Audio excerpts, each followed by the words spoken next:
What's up, y'all? It's Christopher Rivas here, and you are listening to Brown Enough. Welcome.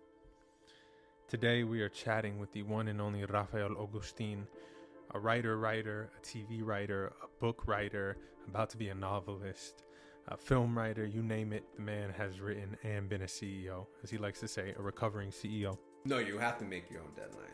Because if you don't give yourself a deadline, you're never going to get it done. Because then it's just going to live in your head, or you're going to live in the rewrite, or the worst, you'll have an analysis paralysis of the story. We just keep analyzing it to death. Like you can rewrite bad pages, but you can't rewrite blank pages. On this episode, we chat all about romance and art and loving the stories that we are working on. Why are you doing it if you don't love it? And deadlines. What is the importance of setting deadlines? I don't set them, he sets them. Do you set them? All right, y'all, enjoy, and I will see you on the other side. Peace. People who are listening this man is got his Zoom background locked in. It's got books. But wait, your book's not there. No.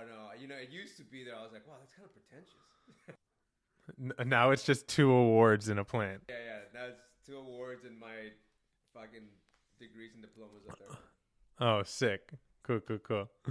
The upper level is just for people who really earn it. Who really earn it. Can you introduce yourself to the people listening, please? Yeah. Rafael Agustin, TV writer, author, recovering CEO. Recovering CEO. Recovering from what? Well, I was running the Latino Film Institute for nearly a decade for Edward James Olmos. So I oversaw the Youth Cinema Project, one of the largest film education programs in California, the Los Angeles Latino International Film Festival, which is known as LALIF, arguably the biggest Latino film festival in the United States, and Latinx animation at the time. So we were running a lot of different programs for the community out of Hollywood, but it was very hard for me, man, because I was doing all that work while simultaneously being in a writer's room or while simultaneously writing my book, so I had to leave all that behind because I have to make my mark and do the work I want to do to change Hollywood, and that's by working inside the system, not so much by working outside of it like I was as a CEO. What's the moment you knew when? So we get a lot of entrepreneurs on here, right? Or a lot of artists. Or what's the moment where it was like, oh, it's time to walk? When you achieve that dream that the organization outgrows you, like it was too big for me to oversee or to control, and the goal was always to build something that would outlast us, outlast Mr. Olmos, outlast myself, and that's what we got to. But on a personal level, dude, I was on the Jane the Virgin writer's room from like 9:30 a.m. till 6 p.m. every day. Then I would get home and do all my work emails and phone calls from like 6 to 10, do all of the punch-ups or do the writing that I needed to do before the next day in the room.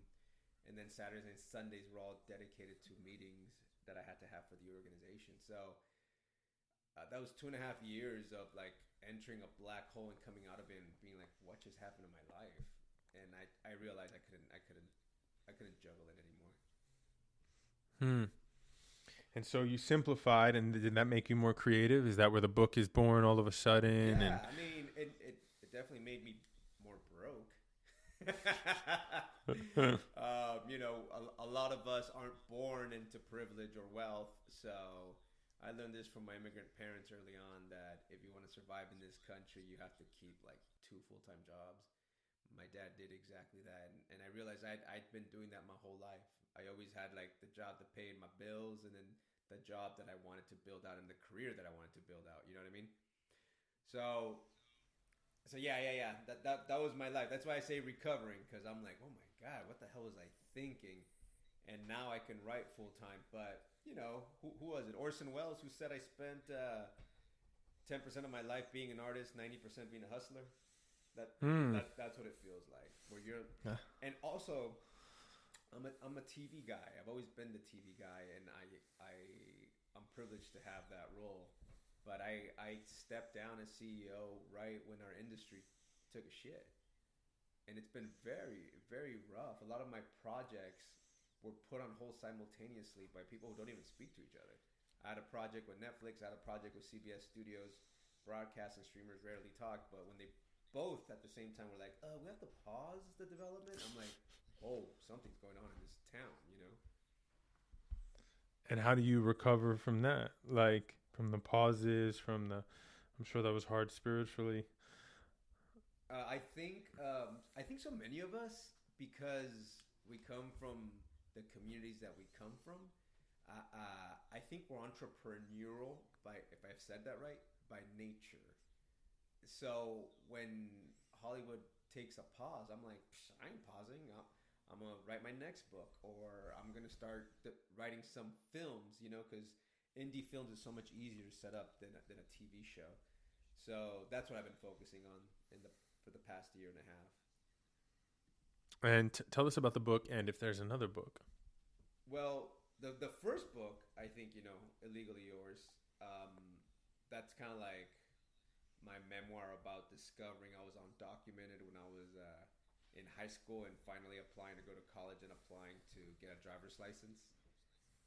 I say discover because I knew we were always immigrants. I didn't know we were undocumented immigrants. And, you know, my mom and dad kind of like sheltered me from that reality. So to me, it was kind of funny because I thought I was the all-American high school kid. I knew I wasn't white, but I thought I had a beautiful olive tan. You know what I mean?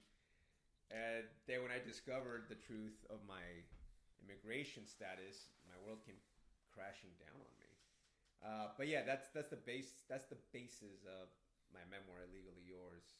And I've been talking to my publisher and to my agent about what the next book looks like, and I think we all settled on the idea that it shouldn't be a memoir. They want me to write my first novel, so I've been kind of outlining that. A novel? It's so different.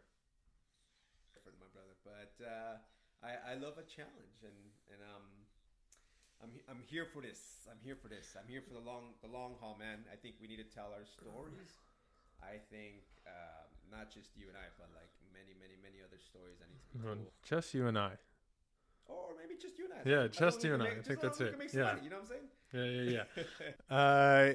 You got any novel ideas you want to share with the people that we could help you sparse through? Well, you know, so here's the funny thing. My publisher knows my living situation very well. I live with my 99-year-old abuelita and with my mom. So we have like a bad episode of the Golden Girls every day at my house. And I always tell people that, you know, it's shocking to get to this place in your life and realize you're not Blanche. It kind of hurts. I'm like, how the fuck did I end up being Dorothy? So they've always wanted me to write a story around that. And I think I have it in me, and I think I want to write that novel, but I'm gonna wait a little bit. I'm gonna wait a little bit because a different one came to mind recently, inspired by 3 weddings that I attended this past year, with my girlfriend, and like solidifying our love, and then also like realizing some of the shit that I had not dealt with yet, and I want to tell that story a little bit. I mean, inspired by that story. All this happened at weddings. Dude, it's so weird. Like the good, the bad, and the ugly. It all happened at 3 different weddings. And also at destination weddings, which is even funnier. I knew I wanted to get married at the last wedding I went to. Really? Yeah. I was really moved. I was mad emotional. Where? Where was it? In fucking Dallas. Come on, you Bro, it was just pretty. It was Dallas. They said really nice things to each other. Like, people were crying, and I was like, what the fuck? This is nice. Dude, so tell me more about that engagement and proposal. It was, I mean, we had talked. It wasn't like anything magnificent. You know, I didn't like read a word in the sky. We were just out in Big Sur for her birthday, and Big Sur, now that is a beautiful. You said Dallas. I'm like, come on now. Well, Big Sur is where we got engaged. Dallas is where I got inspired. Got it. You know, inspiration starts in Dallas. That's their new tagline. Um, and we went to dinner, and I kept waiting for her to go to the bathroom, and I was like, "Go to the fucking bathroom." Why? What were you planning? I was like, "Yo," I was gonna tell the waiter, "Bring me some champagne and put this ring inside of it." But she like never went to the bathroom, and she has the smallest bladder ever. And I was like, why isn't this woman going to the bathroom? So then I went to the bathroom, and I was like, oh, you need to see the bathroom. It's so cute. Meanwhile, she would have been like, it's not that cute, but she still didn't go. She was like, no, I'm good.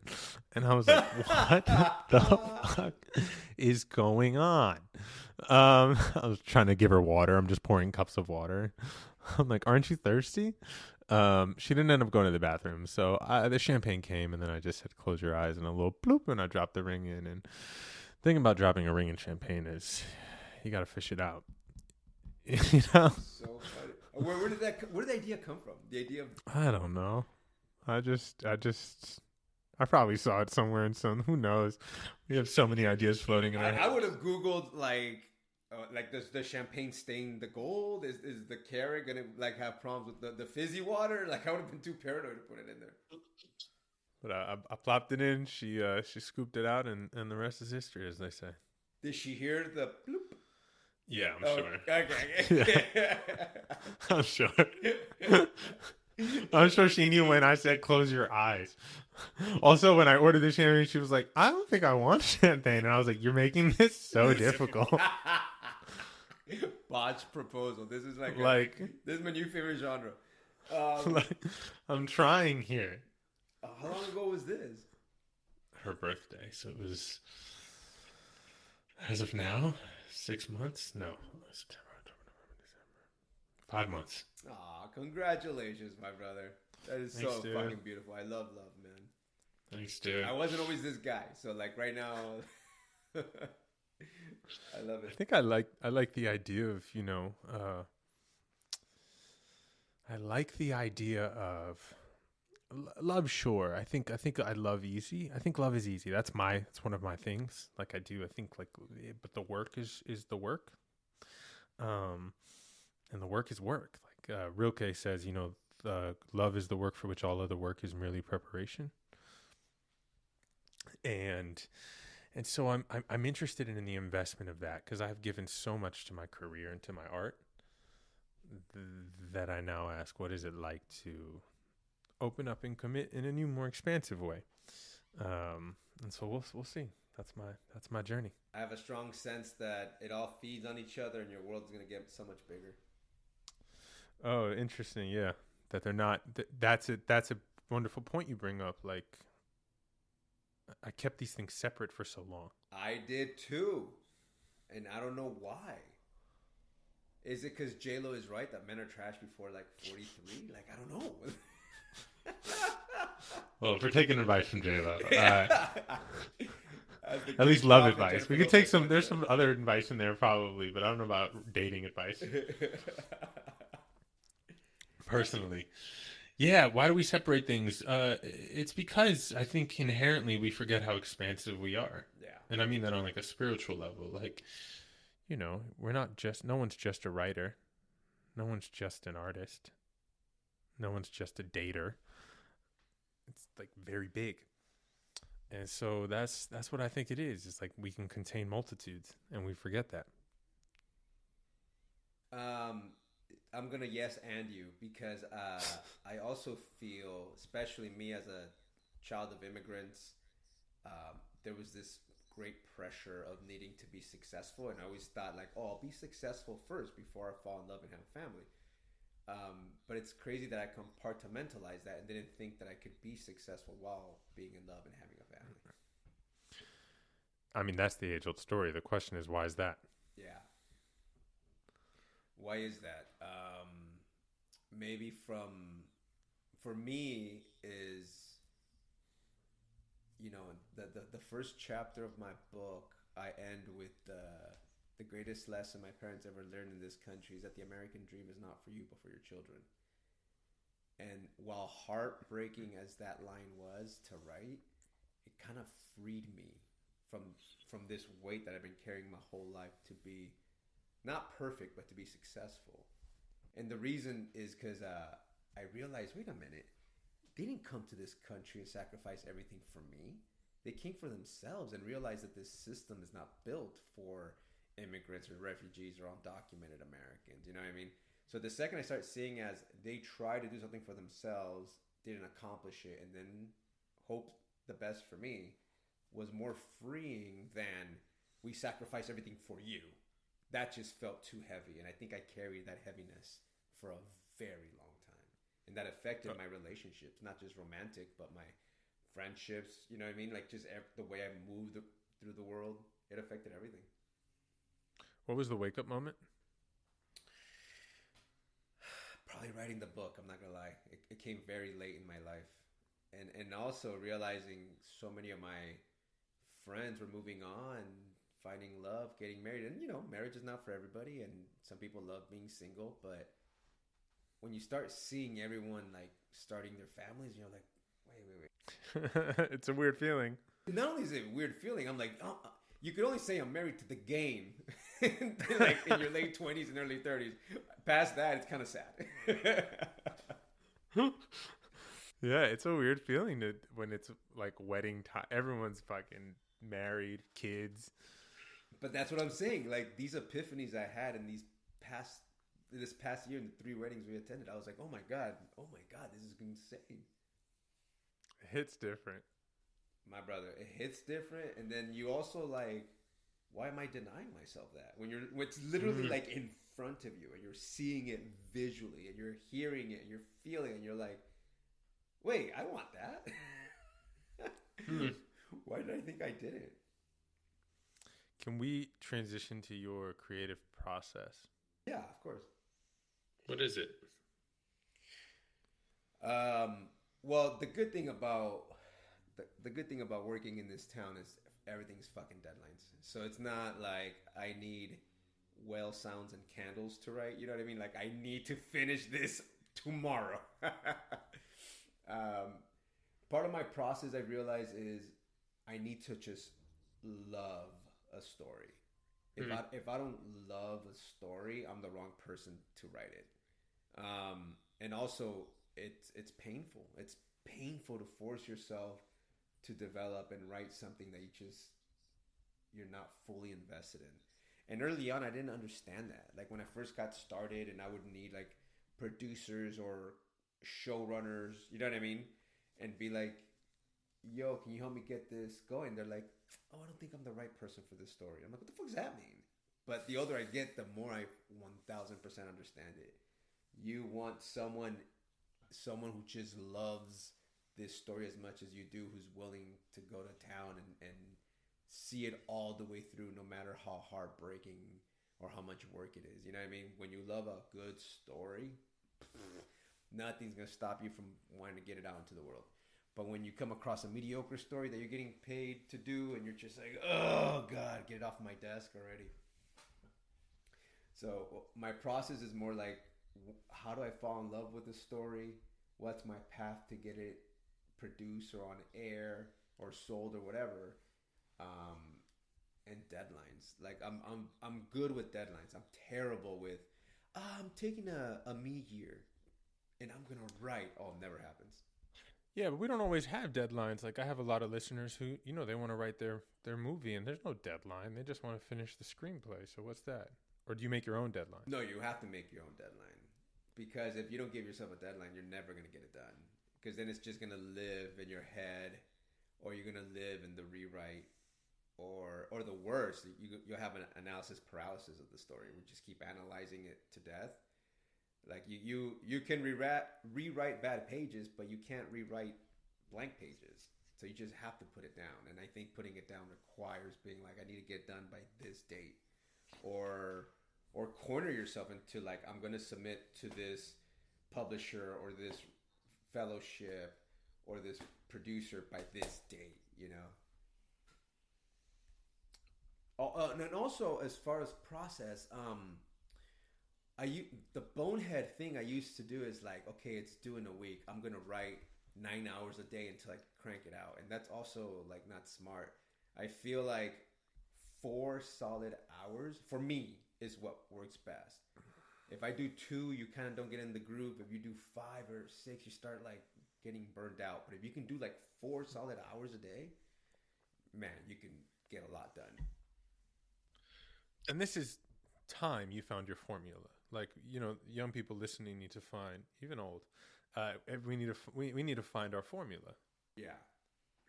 What is yours? What would you say your formula is?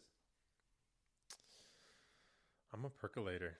Like I do not. A deadline is cool when it exists, but I don't self-impose them. Yeah. I like get inspired. I take obscene amounts of notes on my phone, like note folder, like crazy. Oh my God, I do too. My notes on my phone is ridiculous. But the thing with my notes is I then take the time to go away to a place with no internet, no phone service, and I start to put the puzzle pieces. I don't just keep them on the notes folder. I take them out and I say, this is for this. And I start to put these puzzles together. So I can do an obscene amount of writing in like 2 to 4 days when I'm in those states where it's like I go to these places, no internet, no phone, no, like just cans of tuna and some bread. And I just lock in and I wake up and I go to, and I'm sitting for hours. But it's only when like the coffee's ready. I know when it's like I know when it's bubbling over and I'm like, oh, time to go. Yeah, that's like mainly how I write. It has worked for me. I'm not like this is my job. You know, we know a similar writer, Julissa Arce, and she wakes up like a 9 to 5. Yeah. She just sits at the desk. That's her job. And that's not how I've ever created. Listen, to each their own. What I do now that I didn't do when I was younger, and I think I picked this up in TV rooms, is I used to just look at a blank page and force myself to write the story. I would never in a million years do that now. Like, I need outlines, I need note cards, do you know what I mean? The building an outline is like the greatest thing, because then you have your blueprint or you have your roadmap, right? Then you can go crazy. So I find myself doing that a lot. If it's a movie, I need to like put the cards up and like move it around.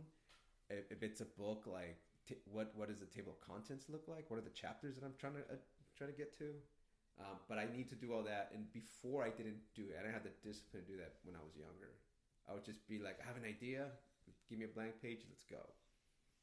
I'm also a huge believer in what you said. You cannot edit blank pages, and I get that first shitty draft done. Yeah.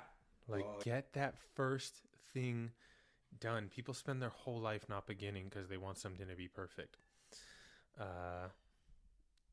Man, if most people just began and finished something. Well, because remember, writing is rewriting. When a lot of like younger writers are like, hey, can you read my work? And I'm like, what draft are you on? They're like, oh, it's the first draft. I was like, you haven't even started. Like, what's wrong with you? Do some passes on that draft and then hit me up. Yeah, it's really finish that first thing. But then also, yeah, if you do finish that first thing and you find someone who's willing to give you the love to read it, you know, and get a feel for it, but finish something, which I think in general is some sort of motto in this life, that it means to finish something. I think there's some crazy fact that like if you wrote a whole screenplay and actually finished it, then you are like in some top percentile just because you wrote the whole thing. Yeah. Good or bad. And what are you working on now? Are you working on your next book or your next like play or your next? Yeah, so the next book is a fiction book that will be coming out this year. Not a novel. Not a novel. It is fiction, but it ain't a novel. I can't do that. Oh, you totally can. What are you talking about? It's not I can't imagine a giant peach, you know, like I just think different. I respect that. Man, when I read a novel and I'm like, what? How The rules of the world. You found the whole thing. Yeah, Like, so funny. it's amazing. It's amazing. It blows me away. Yeah, so I got a fiction book. I have 2 plays in the works. One with Annie. One of the books is actually based on the play with Annie. Oh, okay, awesome. And then me and Annie have a nice little movie coming out. So just making things. Like, I want this to be our, not just you and I, but everyone listening. I want this to be our year of creative renaissance. Like, the powers that be will want us not to make things. Will want to, bodies of culture to fall back in line. And I believe telling our stories in all the different formats is how we fight back. It's a resistance, creativity as resistance. Also, if this election taught us anything, it's that there's a distrust of our institutions, right? Everywhere. And I believe creatives are the same. And I have a distrust for how Hollywood works and how it's going to work in the future, especially with the shrinking of our industry. So, folks like us keep being left out. And what do we do when we're left out? We're going to have to continue to create and find ways around it. If you can't get through the front door, you can just, go around it, get through the window, whatever, but just keep creating, keep writing. And what does that look like to you? Is it indie films? Is it short films? Is it? Yeah, but believe it or not, I think the biggest opportunity right now is probably indie films, because the desire and necessity for film and TV and content is always going to be there, even if the budgets aren't there, people aren't buying, or people's development budgets are frozen. People are still going to need that film or TV show in their platforms. So that's why I feel like the opportunity right now is probably going to be indie. It's just about what's commercial in that space. That's a story that you're dying to tell. That's the real question. I do return to this theme that has come up, which is like what you're doing, like love what you're doing. Yeah, absolutely. It makes a huge difference, because it's to quote my dude, super creative, Rick Rubin. Like, we shouldn't even think about profit until you've made love to the thing itself. Yeah, like, you gotta love it. You just gotta love it, love it, love it, love it, and then go from there, and that'll help you finish all these drafts. But you'll just enjoy that, hopefully. Like, hopefully you just enjoy being inspired and waking up early because you want to write, or going to bed late because you want to write, or canceling plans because you're like, bro, I'm in it right now, I can't go. Or telling your shorty like, yo, we can't, I gotta do this. And that's such a nice feeling. And it's so finding those stories that you love. I like 1000% agree. And we feel that as readers, viewers, listeners, watchers. We're like, oh, this person cares. And also, I don't think writing something you love is ever going to be wasted. I've been hired off of scripts that never got produced. Do you know what I mean? Just because they're like, oh shit, I like your voice, or I like your POV, or I like just the way you write. So it's never wasted. Like, I have a project that I pitched on 4 years ago, man, and it went away, and I made my peace with it. And the producer hit me up like 4 months ago. It was like, dude, we should have gone with your take. Are you still available? I was like, yeah. I thought that writing was dead. Like, here we go. You just never know, man. You just never know. What is that? I just read that there was Eternal Sunshine of the Spotless Mind had like 36 different rewrites. 36? Yeah, to get to like the final. Wow. Thing. Yeah, talk about love and just committing and time and trusting time. We had someone on this show who said it takes 7 years to make anything truly great. Oh, I love that. That 7 can look really weird, right? Like, it can literally be like, I wrote this years ago and then I wasn't ready and then I came back to it, but then I gave it to a producer and we were going with it, but then we stopped, but then they called me 4 years later and then we're, like, everything is in its sort of 7-year implement. I love that 7 years, because I always read that famous quote that it takes 20 years to make overnight sensation. Yeah. I'd rather do 7 years than 20, so that let's do that. I'm not at my 20. Let's see. I went to college late, graduated. It's funny because I feel like I'm just kind of finding my voice. Like I do feel. I was telling my partner today, like I feel like I'm just getting close to my voice. There you go, bro. People spend a lifetime finding their voices, but that is what's going to give you a career. And like it took me forever to figure out my own voice. I was like, wait, what is it? What is it that I'm doing? It took like producers and or my book agent to be like, what are you talking about? This is what you do. And I'm like, oh, okay, I didn't realize that. Yeah, even having brown enough in the world, like I stand behind all of it, but I'm like, would I write the same book today? Would you? What do you think? Well, no, because the book I'd write today, it's just I have said this is just called Enough. Like that is a book that got me to understand my sort of brownness in the world and the role of brownness. But it's a book about wanting to just know my enoughness. Ooh. And that's the evolution. Like I care less about. It's why this next book is a fiction book. I care less about. Am I Latino enough? Am I this enough? Are we Latinx enough? I'm like, bro, we all just want to walk into a space and know we belong, and only we can really feed ourselves. Like only we can evaluate our own worth. That's beautiful. I was also gonna ask you, now that you bring up your book, I thought it was very brave to choose brown because I feel like so many people in our community do not identify because of the color. Oh, yeah. Or the colorism, or the lack of understanding of race relations. Brown is just not something that Latinos, Latinos not even a word that a lot of people fucking relate to. But I thought it was very like, oh shit, this dude is brave for putting it out there like that. I mean, I still believe we have a lot of work to do of loving each other and coming together. Blackness has done it for so long, so well. You were black, like you were my family. And brownness has not done that. We are still fighting each other. Latinos are one of the worst ones at it. We compete. We do not collaborate. We compete. And amazing things happen in collaboration when we say there's enough room for all of us to eat.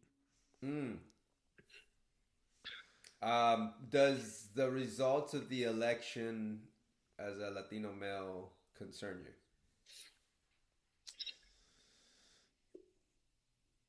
Concern? I mean, I'm not surprised, so I'm not concerned. Like, there's so much misunderstanding, and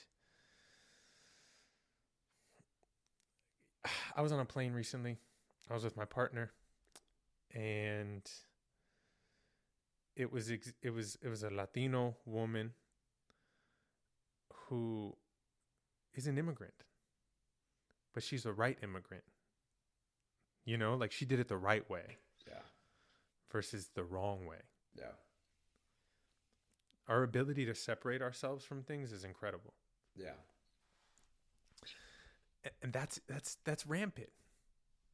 Our ability to convince ourselves that we are the right type of Latino or the right type of white or white enough or, close enough to whiteness, that we are different, than someone at that border, is incredible. And so the delusion does not surprise me, and so I'm not concerned. I'm just like, oh, we have more waking up to do, and we will reap what we sow. The reason I used the word concern was almost less about, oh my God, our folks don't quite understand what's going on or how these systems of oppression work. It was more about like, wow, are you concerned that Latinos and Latinas are not finding home in either party? Yeah, that's a finding home. My brother, just let me put it this way. I used to get a lot of hate on Twitter from the right, and now I get a lot of hate on threads from the left. Because the second the election happened, I was like, don't blame fucking Latino males for this election. the Democratic Party didn't speak to them. Took them for granted. So don't, it's not surprising that a con man promising these things is appealing to them, because people are fed up with the institutions. They don't trust them anymore. Life, like, the system is not working for everybody. Let's put it that way. And my God, the amount of folks that attacked me for that, I was like, no, you don't even know who I voted for. Shut your mouth. I'm just letting you know what happened was not our fault. And I stand behind that sentiment you just said. The system is not for everyone. Yeah, no. It also never has been. And the illusion that Homeboy presents that he can help in ways that literally you cannot. Like, your eggs ain't getting cheaper, y'all. You just wait till you put those tariffs in, and you can't pay rent no more. Oh my God! But I spoke to a lot of friends and family members who shockingly voted differently than I did, and I was trying to understand, like, what? And it comes down to the fact that they're not doing well economically. They're all holding like 3 jobs to make ends meet, and they were like, but he's a good businessman, so he's gonna save the economy. And I'm like, oh shit, you believe that The Apprentice is real? That's what you believe. I was like, oh, do you have a rude awakening coming? You got to watch that movie. Have you seen it? Oh man, I have. I was talking about the I was talking about the reality show. Yeah, but you got to watch the movie. No, I know. I heard it's really good. It's just that the premise of this man who taught him these rules is you see it play out. I know. You see it play out. It's unbelievable. I actually read this study that someone did, that they did some analysis, and they're like, if he would have just inherited his money and not done anything, he'd be richer today. But he's actually a terrible businessman. Stop. That's too good. Oh, man.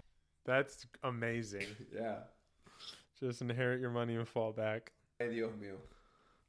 Too good. All right. What are you excited about right now? What do you want people to engage with? Or how can they connect with you? All of those things. I am excited about what we build together moving forward. And I say that in all aspects. If Hollywood is not working for us, what do we need to build to actually tell our stories? If the political parties are not working for us, what do we have to build to make sure that our needs are being met? Do you have an answer? How I say this, dabbling in everything and building a lot of networks of support with like-minded folks in each space. And we're all having these conversations right now. I mean, 48 hours after the election, I was speaking to a room full of undocumented college students. And man, they made me cry, because I went in there like so afraid and so like, oh my God, these kids are gonna be so depressed. And they were like, neither party works for us, and they're all scapegoating us. And it was this sense of fuck everyone, we write at dawn. And I'm like, I love this. I needed to hear this from you all.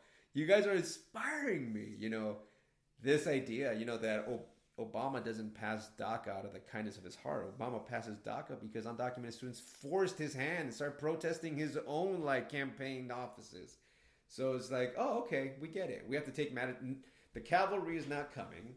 We have to take matters into our own hands. And I feel like that applies to the state of our economy. I feel that applies to the state of our politics. I feel that applies to the state of the entertainment industry.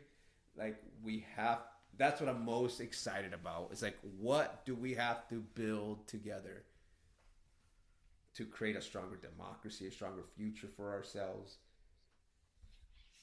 I like, fuck that, we ride at dawn. That's our sign off. Fuck that, we ride at dawn. How can folks connect with you? They could always contact you and just get my number. But otherwise, I'm Mr. Rafael Agustin on all social media platforms. It's funny because I didn't want to be like Mr. anything. It's just that Rafael Agustin was taken, Rafa Agustin was taken. version of Rafa was taken, so I was like, all right, I'll just put a MR in front of my name. So, Bro, I've been trying to contact this dude on IG forever who has Christopher Rivas. No underscores, no nothing. Homeboy has never posted anything. Oh my god, dude. Ever. Oh my god. Ever. Like, And he has had it probably from the jump. It won't respond, I mean, look, whatever. Like, okay, it's fine. what That'll is it work. worth? Like, how much would you pay for that? if the motherfucker responded to me, I'm not going to say it on here that I found Rafael Agustin, same thing. It was like a dude that posts once has held it for like 5 years. I'm like, dude, like probably like 8 years. I'm like, just give it to me. I'll give you what you need. Did you chat with him? Won't respond. I sent him a message early on. Yeah, we need a private investigator. I know, this is terrible. But yeah, Mr. Rafael Agustin on, IG and TikTok. I just got on Blue Sky. I'm trying to figure out Blue Sky. What is Blue Sky? I couldn't handle Twitter anymore. So Blue Sky was designed and created by folks who did Twitter and hate Elon Musk. So they created this thing. I was on Twitter, which was called X, which is the stupidest fucking name ever.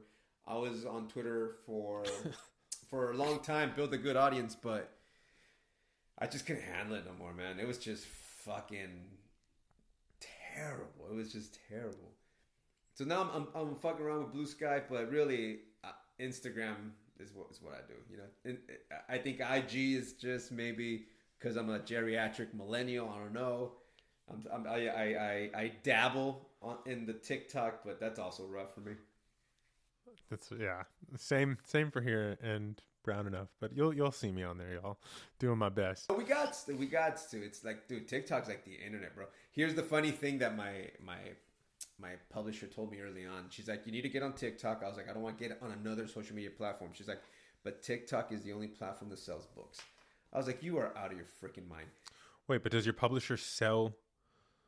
Because No, you know how you can do a book like buy now. I've been trying to get Simon & Schuster to do that forever. What she meant was TikTok is the only platform where people go to discover. Oh, I see what you're saying. If you put things about your book on Facebook, your fucking abuelita's gonna be like, oh, amigo, so good. If you put something on Instagram, your friends and your homies are gonna be like, oh, this is great. But you put something on TikTok, that's when people go, oh, snap, I'm gonna go check out this book. And for some reason, bro, it was true. Damn. Wow. We're learning shit every day. Any final questions from me? Yeah, dude. When are you gonna? When's the wedding? And where's my invite? We're gonna send invites out in the new year. Where have you picked the location? Don't say Dallas. Yeah. I can't. I'm not gonna say it on here. Okay. Yes. Okay. But we picked the location. It's pretty. There are trees. Ooh, I'm so excited for you, bro. There's a lot of trees. Lots of trees. Your life is gonna get so much, dude. Let me tell you that the second I was like, I'm done being this dude. I'm done like not being able to commit because of my shit, and started like going to therapy and was able to break through. Everything has gotten so much better. Everything has gotten so much better. Sick. Here's to healing. Here's to healing, my brother. Here's to healing and making things. Thank you, brother. Yeah, thank you for this conversation, man. Any excuse to hang out. Peace. I hope you laughed. I hope you enjoyed that, and I hope you were inspired, and I hope you are working on your own creative things that you are loving. That whatever you are doing, you are loving. I love you. I appreciate you. I'll see you next week. Peace.